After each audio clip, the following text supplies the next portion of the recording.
name is Emily Weiss, and this is Mental, a podcast that goes over a topic not all too talked about in the media: mental health. Here's our first episode on mental health programs in universities and how they're failing. A depressive episode made it impossible for me to go to classes, and I did not get help until it was too late and I was withdrawn, and I could never afford the cost to go back because I lost my scholarship. This was the account of a student who was forced to drop out of college. They weren't kicked out because of laziness, nor because of intentional neglect of any kind. They had to leave because of their depression. For a mental illness that affects 6.7% of the United States population, or about 14.8 million people per year as stated by the Anxiety and Depression Association of America, the amount of people still hurting from the ailment overwhelms the progress we're making to fix it. For this one individual, the side effects were so significant that it inhibited their ability to function day to day to such an extent that it put their future on the line. And considering a substantial portion of the population suffers from the disease, instances like this happen much more often than we realize, or than we want to realize.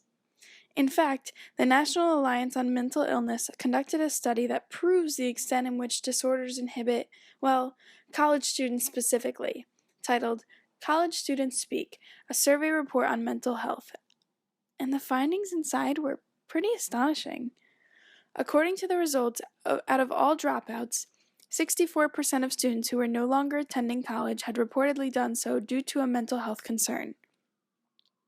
This number is unnervingly high, considering there are mental health programs both in middle and high schools and in colleges that have been established to prevent this specific thing from happening.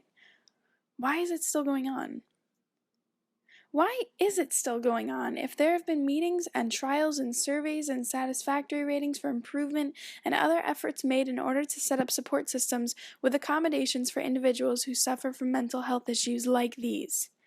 The question lies not in the structure of these arrangements, but in their expression, in their advertisement.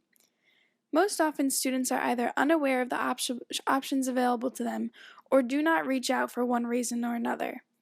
These reasons may include fear of the stigma associated with admitting vulnerability, frustration with the excessive amount of time it takes to access these resources, the limited availability of those involved in the programs, the lack of individualized help, or otherwise. Of the group surveyed by NAMI back in 2012, only 50% of respondents had disclosed their mental health condition to their school. The other half of students are left to figure things out on their own, whether it's by choice or not.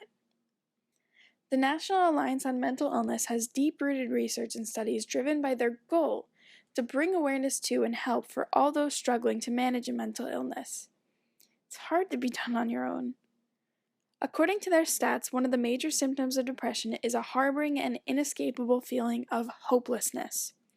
People lose faith in the possibility of getting better, and we need to fix these failing health systems available or even unavailable to them to try and fix this. Since the disorder can start so young, so should treatment. Universal law is the best way to regulate and ensure treatment follows policy and is both promoted and maintained properly. We need to start making mental health a priority, and we will see change. Take a moment to look around you. Think about your loved ones. Wouldn't you hope to help them if they were suffering?